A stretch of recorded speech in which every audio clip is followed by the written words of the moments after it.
The G7 finance ministers meeting kicks off in Banff today.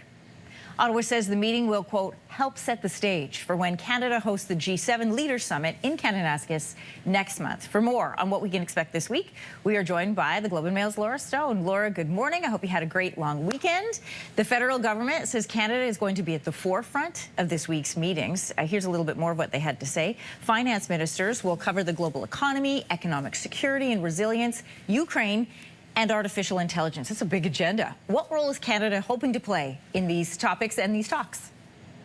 Good morning, Anne-Marie. Well, this meeting of the finance ministers is a bit of a test run for the full G7 meeting, which is happening later this summer in Alberta. And, you know, it's a chance for all the leaders to get together and see if they could get along. Of course, the elephant in the room, Anne-Marie, is the United States and the global tariff regime that they have imposed, not just on Canada, but on countries around the world. I think Canada, you know, is trying to play a leadership role here in the sense of bringing foreign leaders together, seeing if they can come to a set of common agreements. Obviously, they're going to steer clear, I think, of contentious issues like the tariffs, although it will be interesting to see how the United States comments on those, because I think the minister there is going to bring up imbalances and talk about those issues that have been preoccupying the United States. I think what's going to happen here is it's going to be hijacked somewhat by what's happening around the world,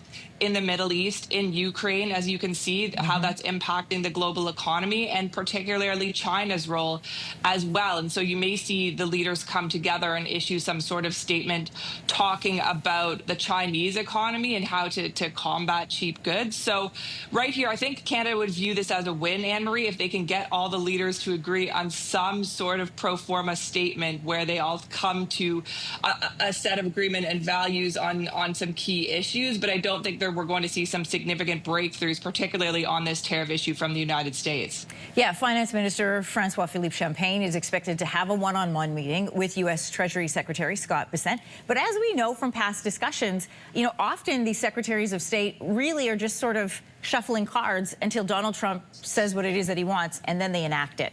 So what will be the job then of our finance minister as he sits down before Prime Minister Carney and U.S. President Trump actually meet in June?